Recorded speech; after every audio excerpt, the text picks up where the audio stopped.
छपेगी, चाहे जो भी हो अंजाम। नमस्कार, मैं हूं अंजलि और आप देख रहे हैं कलयुग की कलम समाचार पत्रिका। आइए नजर डालते हैं आज की प्रमुख खबर पर। हाथरस केस सहित सभी अपराधों को जातीयता के बजाय न्यायिक पक्ष से देखे आर.के. पांडे एडवोकेट। हाथरस बलरामपुर सहित देश में कहीं पर भी अपराध घटित होना निंदनीय। 73 वर्षों की आजादी के बाद भी भारतीयता के बजाय जातिवाद चश्मा शर्मनाक। भ्रष्टाचार, अपराध, भुखमरी, बेरोजगारी व निर्धनता के लिए विपक्ष व सत्ता पक्ष दोनों जिम्मेदार। प्रयागराज नैनी विगत 73 वर्षों की आजादी के बाद भी भारतीयता के बजाय जातिवाद चश्मे का उपयोग न सिर्फ निंदनीय व शर्मनाक है बल्कि देश के लिए आत्मघाती कदम भी है, जिस पर तुरंत लगाम लगाने की जरूरत है। आज मीडिया से वार्ता में समाज सेवी अधिवक्ता आर.के. पांडे ने उपयुक्त बातें कहते हुए राजनीतिक दलों को सलाह दी कि वे अब सुधर जाएं व जातिवादी वोट बैंक की राह के बजाय भारतीयता का रास्ता अख्तियार करें, अन्यथा उपेक्षित, प्रताड़ित व प्रभावित लोग विरोध में आक्रोशित होते रहेंगे। उन्होंने कहा कि हाथरस, बलरामपुर सहित पूरे देश में कहीं पर व किसी के साथ भी आपराधिक घटना होना दुखद है, परंतु उससे अधिक दुखद राजनीतिक ड्रामेबाजी है। हाथरस केस में बिना परिवार की सहमति रात के अंधेरे में पीड़िता की लाश जलाना व मीडिया तक को वहां जाने से रोकना निहायत ही शर्मनाक घटना है, लेकिन उससे भी अधिक निंदनीय कुछ राजनीतिक दलों द्वारा अपने मनपसंद केस में ड्रामा करना भी है। बड़ा सवाल यह है कि हाथरस केस में परिवार से मिलने जाने का बखेड़ा खड़ा करने वाले राहुल व प्रियंका दिल्ली के निर्भया केस सहित राजस्थान, पंजाब व महाराष्ट्र में ऐसे ही दुखद घटनाओं पर मौन क्यों रहते हैं। यह भी यक्ष प्रश्न है कि यही राजनीतिक दल पालघर संत बर्बर हत्याकांड व सुशांत सिंह केस में कहां छिपे थे। आर.के. पांडे ने सभी राजनीतिक दलों को स्पष्ट किया कि वे स्वयं के गिरेबान में झांकें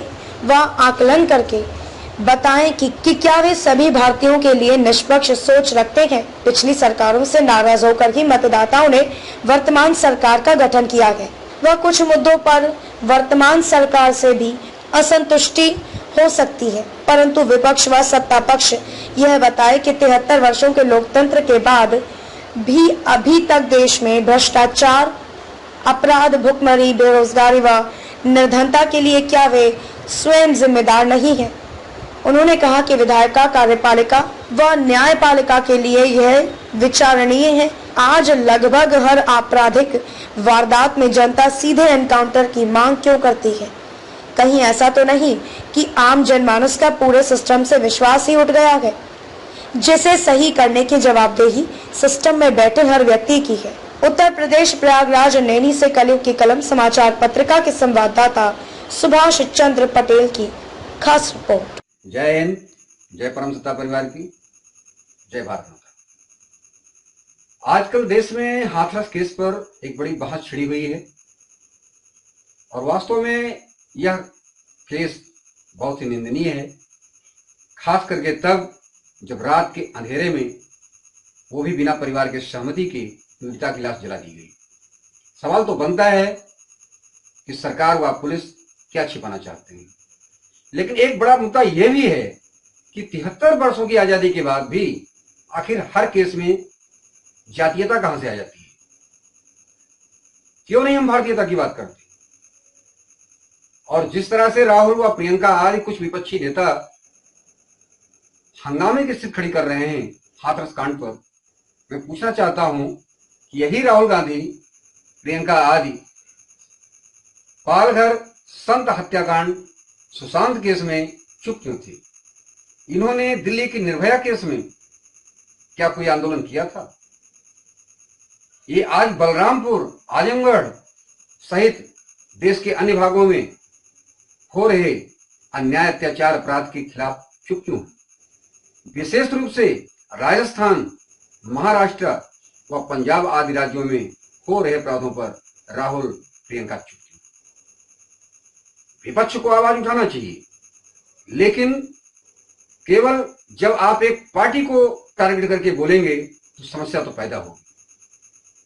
हमारा अपना यह मानना है कि हम सभी भारतवासियों को एकजुट होना चाहिए और राजनीतिक दलों के साथ साथ कार्यपालिका, विधायिका, न्यायपालिका में बैठे हुए सिस्टम को चलाने वाले सभी लोगों को ये सोचना होगा कि देश 73 वर्ष के लोकतंत्र से आगे बढ़ चुका है और कृपया जातिवादी मजहबी सोच बंद कर दीजिए।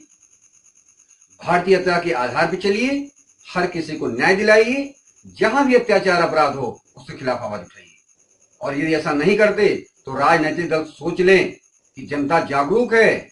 और एक छोटा सा संकेत दे रहा हूं, पिछले कुछ सालों से लगातार इनकाउंटर की बात जनता क्यों उठा रही है, जबकि बात होनी चाहिए न्याय संगत तरीके से ट्रायल चला करके सजा देने का।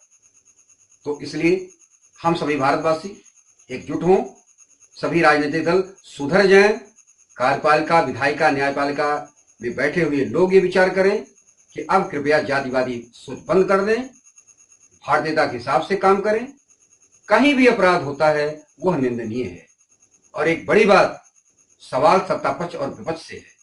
73 वर्षों की आजादी के बाद भी देश में अगर भुखमरी है, भ्रष्टाचार है, अपराध है, बेरोजगारी है, निर्धनता है, तो इसके लिए कोई एक दल नहीं, 73 वर्ष के सभी राजनीतिक दल, चाहे वो सत्ता पक्ष के हों चाहे विपक्ष के हों, आप सब जिम्मेदार हैं। तो आइए हम मिलकर एक आवाज उठाते हैं, जातीयता के बजाय भारतीयता अपनाते हैं और हर अपराध की समान स्वर से निंदा करते हैं।